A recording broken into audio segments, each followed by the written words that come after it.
Amigas e amigos, à medida em que o debate eleitoral vai se afunilando, as coisas vão ficando mais claras. A própria direita, com as suas manobras, com as suas tergiversações, ela vai esclarecendo muitas coisas. À medida que eles são obrigados a tomar decisões antidemocráticas, antipovo, né, antinação e etc., né, também desperta do outro lado uma visão mais cristalina, mais clara dos acontecimentos. Não é à toa que, à medida que eles foram perseguindo o ex-presidente Lula, ele foi crescendo nas pesquisas. Cada perseguição, a pesquisa vinha em seguida, ele estava lá, o Lula lá em cima, crescendo e tudo mais. É porque as manobras são muito evidentes, né? As baixarias, né? As atitudes de perseguição política, perseguição pessoal, os ataques à democracia, ao povo, vai ficando cada vez mais evidente. E nós vimos aí agora essa decisão do TSE, né, que cassou a candidatura do ex-presidente Lula, como isso repercutiu na mídia. Um coro alucinado, né? Tem que tirar o Lula, tem que tirar o Lula não pode aparecer, afrontando inclusive o que diz a legislação eleitoral de maneira descarada. Diz que 25% ou algo assim, né, do tempo no rádio e na televisão pode ser utilizado com apoiadores. O que impede, então, de pegar o Lula e botar lá? É apoiador, põe 25%, acho que é do Lula lá falando, eu apoio a Haddad, apoio a Manuela, apoio o PT, o PCdoB e tal, apoio a democracia, apoio o povo, apoio a soberania do povo. Por que o medo? Simplesmente existe aí uma manobra da mídia junto aí com seus prepostos, né? Esses partidos da direita, a Lava Jato, a força-tarefa da Operação Lava Jato, o espectro da Operação Lava Jato, a rataria pretoriana midiática para tirar o Lula de circulação. Quer dizer, não basta prender o Lula da maneira como eles prenderam, né, com a condenação, aquela condenação infame, indecente, em 2 instâncias do Tribunal Moro, Tribunal Freisler. Não basta isso, tem que torná-lo incomunicável. Nada de Lula, tem que tirar a imagem dele. É algo, eu falei aqui já algumas vezes isso, né? Algo como eles fizeram na guerrilha do Araguaia, a Operação Limpeza, né? Tem que limpar tudo, acaba com tudo, nada de deixar vestígios aqui para o futuro saber que aqui houve uma resistência democrática heróica. A guerra suja que eles fizeram lá, por que eles adotaram a guerra suja? A terceira campanha militar contra a guerrilha, né, violando os tratados internacionais, a Convenção de Genebra, né, as convenções democráticas, né, a Declaração Universal, né, dos Direitos do Homem, enfim, tudo que a gente sabe que é produto da civilização. Por que eles adotaram isso? Sem a guerra suja, eles venceriam a guerrilha do Araguaia? Essa é uma questão. Venceriam, né, outros movimentos de resistência à ditadura militar? Sem guerra suja, sem doicode? Agora eles estão fazendo a mesma coisa, a lógica é a mesma. A lógica da Operação Lava Jato, do Tribunal Moro, do Tribunal Freisler é a mesma. A mesma lá dos IPMs, né, dos inquéritos policiais militares da ditadura militar, do Tribunal de Segurança Nacional da ditadura fascista de 1937, da ditadura, outras ditaduras que tem aí pelo mundo afora, né, do regime nazista, do nazifascismo, né, da Rússia czarista, né, enfim, da guerra do Vietnã, da ocupação norte-americana, né, da guerra da Coreia, enfim, da ocupação da China pelo exército japonês, as atrocidades que eles cometeram ali, né, e vai por aí fora, né? Lá na Argélia, a luta pela libertação da Argélia, da África, enfim, aqui na América Latina é a reprodução de tudo isso. Tem uma lógica aqui, portanto, nessa decisão do TSE. E como a mídia, a rataria pretoriana midiática reagiu, os esgotinhos nauseabundos, a força-tarefa da Operação Lava Jato, os boquirrotos. Simples assim, os editoriais dos jornalões, as manchetonas, né? Uma orquestração clara. Quem viu as manchetonas dos jornalões ontem, no domingo, viu isso aí claramente. O retrato acabado disso. E está aí, tem um editorial da Folha hoje, tem outros editoriais, peguei esse aqui da Folha, um trecho que é muito emblemático, que põe a questão exatamente onde eles querem. né, tem aí duas candidaturas que estão, né, afrontando a institucionalidade, que é o Bolsonaro, né, o nome deles aí, que pela extrema-direita, que tem utilidade exatamente para isso, para dizer o seguinte: tem aqui a extrema-direita e tem a extrema-esquerda. Essas duas aqui não servem. Mas deixa que a extrema-direita atacando a extrema-esquerda na lógica deles, né? Porque não é nada disso, né? São dois universos do povo, da elite. O Bolsonaro está claramente no universo da elite. Tem falado aqui o programa de governo dele, o que é. É lógico que é um fascistinha de meia tigela, de meia pataca, é tosco, grotesco, né, obtuso, né, troglodita. Tem tudo isso que a gente sabe, né? Porque é a ideologia que faz ele ser assim. Ele não nasceu assim e tal, ele adotou uma ideologia e a ideologia faz ele ser assim. Consequentemente, os seus seguidores têm esse mesmo comportamento de troglodita, os cachorros loucos, que eu falo aqui reiteradamente.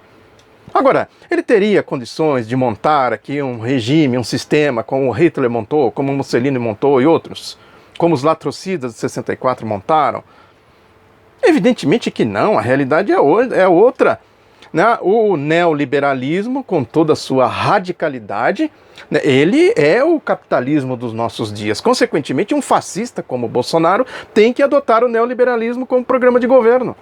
Em que ele se diferencia do Geraldo Alckmin, da Marina Silva, né, e outros aí candidatos da direita, o Álvaro Dias, esse Amoedo aí, esse banqueiro e tal. Em que eles se diferenciam na essência no programa de governo? É lógico, cada um tem as suas características, né? Até como tática eleitoral. O Bolsonaro com essa tática de cachorro louco, de troglodita. O Álvaro Dias com aquela cara de dissimulado dele, né, porta-voz da Operação Lava Jato, que a gente sabe que é toda aquela sujeira. O que há de mais enlameado no espectro político da direita está ali. A gente olha para a cara do Álvaro Dias, vê a lama da Lava Jato ali. Tem falado aqui, explicado, não estou falando aqui de graça. O caso de Maringá, o caso, né, do envolvimento dele lá com a turma da Operação Lava Jato, a indústria da delação premiada, as maracutaias, os rolos que tem ali de bastidores, etc, etc. Não estou falando por falar que ele é a cara da lama. Estou falando porque tem comprovação. Eu levantei aqui a história, né, toda do envolvimento dele, publiquei lá no outro lado da notícia.com.br, é só procurar lá Álvaro Dias. Os questionamentos que eu fiz para ele: doutor Álvaro, o senhor pegou ali um documento lá em Maringá, na Vara Federal, né, eu quero saber o que diz esse documento. Cadê o documento? O envolvimento lá daquele caso do amiguinho do Sérgio Moro, do Erivaldo Souza, condenado na roubalheira dos tucanos, etc, etc. E é isso aí. E o Alckmin? O que é o Alckmin? Não precisa nem falar do Alckmin. O que ele representa? Representa a privataria, a RFHC, a ladroagem institucionalizada que eles adotaram no projeto neoliberal. Representa o que a gente viu aqui em São Paulo. Quem conhece minimamente o estado de São Paulo sabe quem é o esquema do metrô aqui, por exemplo, desse esquema aí, né, de envolvimento de corrupção. Eu falei, eu venho do metrô, trabalhei no metrô há muito tempo. Fui diretor de imprensa do Sindicato dos Metroviários muito tempo. Conheço muito bem essa história toda. Há quem diga, no metrô, há quem diga que o caso do metrô, as acusações que eles fazem, no caso da Petrobras, que vem lá já falei isso aqui também, vem lá da era FHC, que a Lava Jato surgiu. Descobrimos, pegamos. Pegaram o quê? Se todo mundo já sabia o que existia na Petrobras. O que eles descobriram? O que eles pegaram efetivamente? Nada. Descobriram que todo mundo... Descobriram a pólvora, né? E dizem que no metrô o caso é muito superior ao que eles dizem que existe na Petrobras. Que também tem essa questão, né? Eles dizem que descobriram, mas não apuraram nada, não foram atrás de nada. A história do Caixa 2, evasão de divisa, lavagem de dinheiro. Por que não foram? Porque teria que chegar aqui, ó. Bolsonaro, Geraldo Alckmin, Marina Silva, teria que chegar nessa gente toda, se é para passar tudo a limpo, de alto a baixo, como eles estão fazendo no caso, né, da farsa que eles montaram. Eles montaram uma farsa e estão passando essa farsa a limpo, de alto a baixo. Sabe, se não fosse uma farsa, o que eles dizem que estão passando a limpo de alto a baixo teria que chegar aí, chegar lá na privataria do Fernando Henrique Cardoso, chegar no Pedro Malan, né, chegar na Helena Landau, né, chegar no Gustavo Franco. Essa aqui é a questão, esse é o fundamento de tudo. E o editorial da Folha é o retrato disso. Quer dizer, esses dois aí, olha o que é o mundo fake. Eles abstraem, né, desta realidade concreta, são dois universos, dois campos em disputa, Eles abstraem uma questão, que existe a extrema-direita e a extrema-esquerda. Qual é a solução? O golpe, o programa do golpe, pelo meio. Sabe? Nem Bolsonaro, nem Lula. Eu falei aqui, há uma clara tendência deles de levar o Bolsonaro para o segundo turno como sparring. Para levar alguém deles e no segundo turno tentar derrotar. Hoje a fotografia é essa. Lógico que isso pode mudar, né? Evidentemente não é o caso de fazer futurologia, né? Eu fujo disso, né? Não tem nenhum cabimento fazer futurologia, mas é isso aí. Aí a Folha diz o seguinte, que essa polarização exacerbada não raro descamba para manifestações de truculência, intolerância e irracionalidade. E o panorama nacional persiste conflagrado, como se nota com clareza desde a onda de protestos de rua de 2013. Quem conflagrou? Quem deflagrou a marcha golpista? Quem deu o golpe? A Folha. E a sua laia, né? Da ditadura militar, a linha da ditadura militar, da era neoliberal e tal. Foram eles que conflagraram. O Brasil vinha bem. Vinha ali dentro da institucionalidade, alargando a democracia, incluindo gente, né? Fazendo a promoção e o desenvolvimento dos canais democráticos de participação do povo, a estrutura, né, social que vem da Revolução de 30, a estrutura sindical, a legislação trabalhista, a estrutura partidária, a Constituição de 46, de 88 e tal, vinha num processo ali, a era Lula e Dilma foi o resgate desta lógica de prosseguimento, né, do que foi a Revolução de 30, o segundo governo Vargas, sobretudo, né, o governo do Juscelino, do João Goulart, interrompido pelos latrocidas de 64, olha aí. Eles adotaram um regime de ladrões que matavam para roubar, simplesmente para interromper isso. Agora deram um golpe com a mesma lógica. Aí vai cometendo as atrocidades que nós estamos vendo aí, como é o caso que eu sempre lembro aqui do preso político Luiz Inácio Lula da Silva, uma infâmia. Né, de 2010 para cá tem aí, na segundo a defesa do Lula, 1.500 casos semelhantes ao do Lula que foram deferidos. Aí chega no caso deles, eles simplesmente, né, adotam um novo entendimento, casuísmo desavergonhado, como foi o caso da mudança da jurisprudência do STF, né, aquela questão do artigo 5º, né, onde está escrito que eles poderiam violar o artigo 5º da Constituição? Sempre pergunto isso aqui. Onde? Se alguém me disser, eu falo assim, então deixa o Lula preso. Pode deixar, está justificado, está na Constituição. Se alguém me mostrar onde está escrito isso. É isso, né? Sujeira, jogo sujo. E diz aqui ainda, a contenda divisiva, cada vez mais rancorosa, é empecilho à discussão produtiva de acordos com o objetivo de superar uma crise econômica e social de raridade secular que nos ronda há 5 anos. Não se pode, como corriqueira e aceitável, a retórica, não se pode dar como corriqueira e aceitável a retórica que ameaça as normas fundamentais do convívio político, para não dizer mesmo da civilidade básica e do respeito às liberdades civis. Isso aí, eles querem o mundo deles, né? O mundo clube privado deles. Tudo que ele está falando aqui serve exatamente para esse clube privado, esse mundo fake, né? Diz aqui, né? Se a gente pegar aqui, não se pode dar como aceitável a retóricas e ameaças. Claro que não se pode dar como aceitável. Para eles não pode dar, porque o que está se dizendo, que eles dizem que é ameaça, é simplesmente a exigência da volta do Estado Democrático de Direito, da Constituição, do respeito às pessoas, do cumprimento das normas internacionais de direitos humanos, das declarações, etc., dos códigos da civilização. É só isso.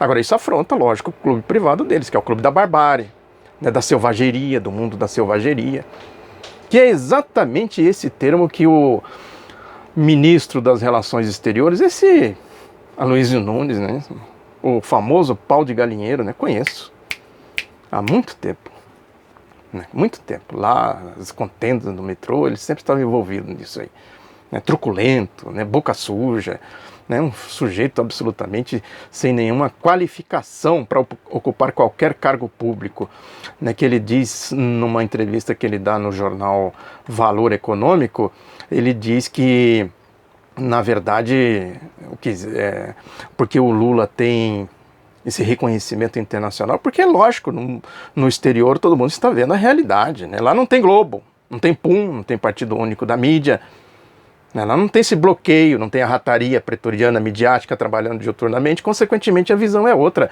É que o Valor pergunta para ele O que explica o sucesso desse discurso a favor do Lula, que ele diz aqui, em parte o fato de que Lula é um excelente produto para venda no exterior, mas também porque existe nesses meios um terceiro mundismo que presta homenagem ao Lula para expiar os pecados cometidos no passado. O ex-presidente Chirac era doido por Lula, George W. Bush a mesma coisa. É uma espécie de mito do bom selvagem. Olha... Um cachorro louco falando do que o Lula é uma espécie de mito do bom selvagem. Olha o que é o pensamento do vira-lata, né? Quer dizer, o Lula é um selvagem aqui, né, do terceiro mundo e tal, que o Chirac, o Obama, né? Esse é o cara, não sei o que, via como é um cara do bem e tal, aqui e tal, né? Não conhece, né, exatamente a ideologia dele, do Lula. É isso que ele está querendo dizer, né? Essa ligação com o povo. É o que representa a ideia Lula. É isso que ele está querendo dizer aqui, o Aloysio Nunes. Né? E a coisa vai por aí. É uma entrevista longa, não dá para tratar assim em detalhes. Né?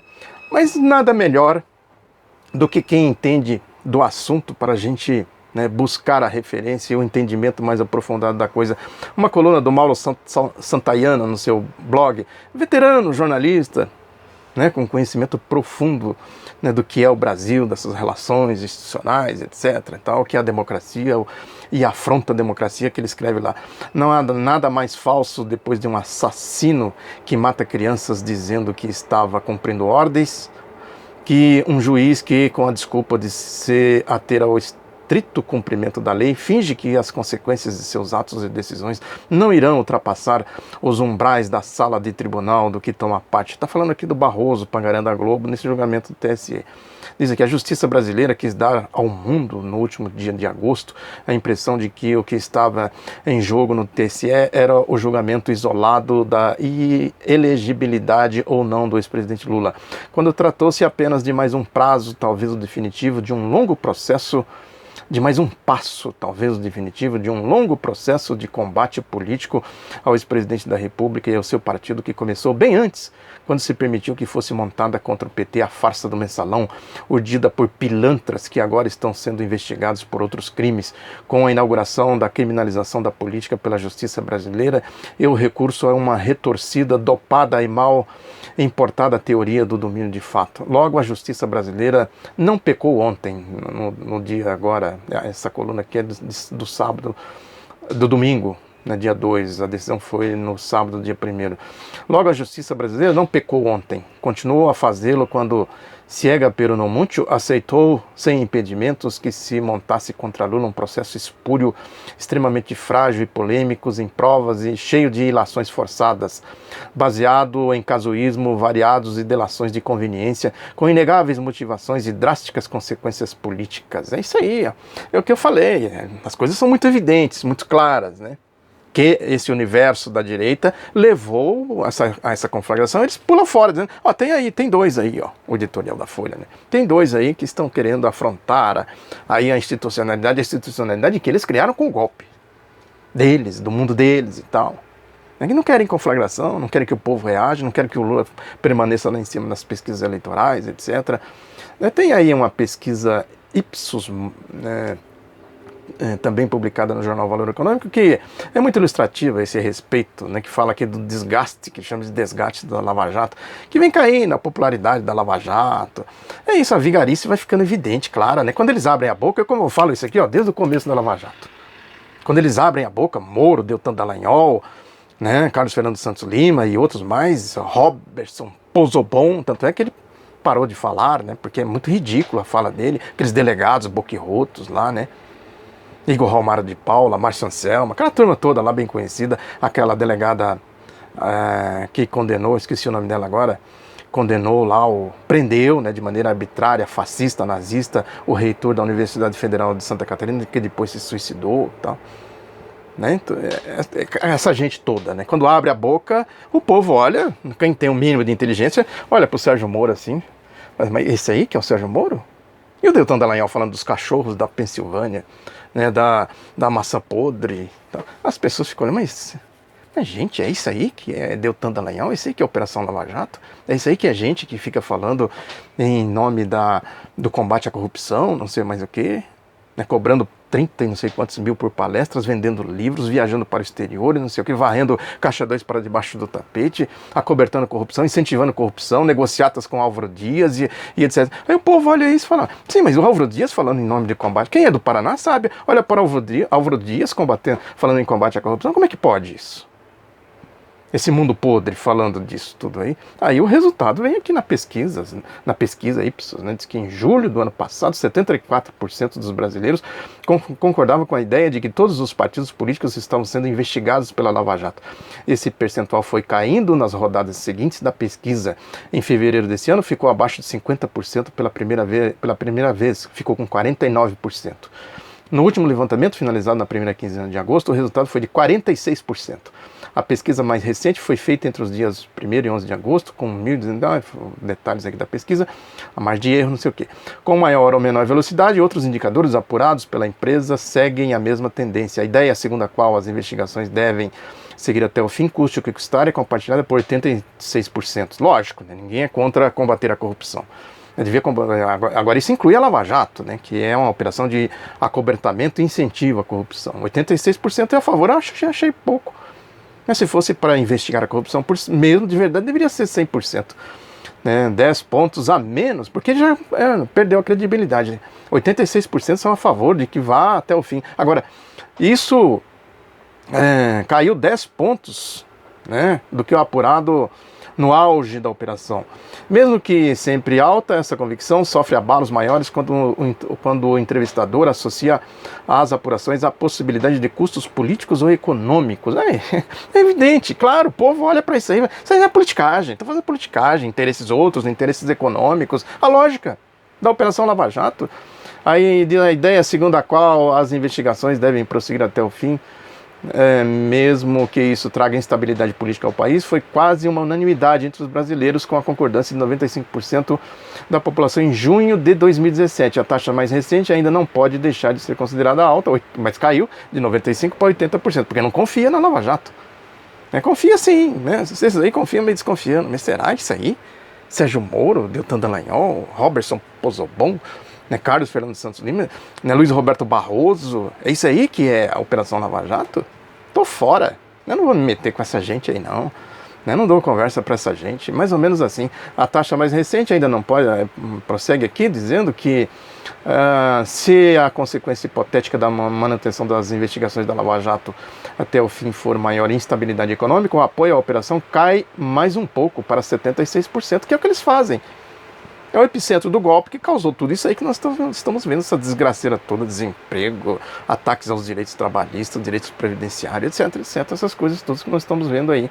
E aí tem outros números aqui, né, o mais relevante aqui, que eu acho que o principal personagem associado à operação, o juiz Sérgio Moro, titular da Lava Jato e tal, não é poupado do desgaste geral. O magistrado acumula hoje mais desaprovação do que aprovação junto aos brasileiros. Ou seja, tem mais gente desaprovando ele do que aprovando. Que é isso, né? Ele é obrigado a abrir a boca, sai por aí dando entrevista, né? Deu entrevista no Roda Viva, na mídia de uma maneira geral. Então o povo olha para mim, esse aí que é o Sérgio Moro? Vá de retro, Satanás. Quero saber desse tipo de gente, não. Né? E vai por aí afora, né? Então a pesquisa tem muitos dados aqui, não dá para detalhar, mas o essencial é isso, é que à medida que o debate eleitoral vai se afunilando, as coisas vão aparecendo com mais evidência, com mais clareza. E aí que entra o grande papel aí da militância democrática, patriota, progressista, de dizer o seguinte, dizer isso aí que o Mauro Santayana disse. Gente, isso aí é produto de uma farsa, olha aí, é uma farsa atrás da outra. É por isso que o Aloysio Nunes Ferreira aqui, nessa entrevista no Valor, fala que é o bom selvagem. Isso é a visão que essa direita tem do povo selvagem, né? Por sermos negros, índios, mestiços, né? Não somos esse clube da lama, esse clube privado, que é o clube deles aí, o clube desse espectro todo aí da direita, né? De Jair Bolsonaro a Geraldo Alckmin, passando por Marina Silva e outros. Álvaro Dias, Amoedo, essas coisas todas. Isso aí, muito obrigado pela atenção, divulgue do lado da notícia, um abraço e até a próxima.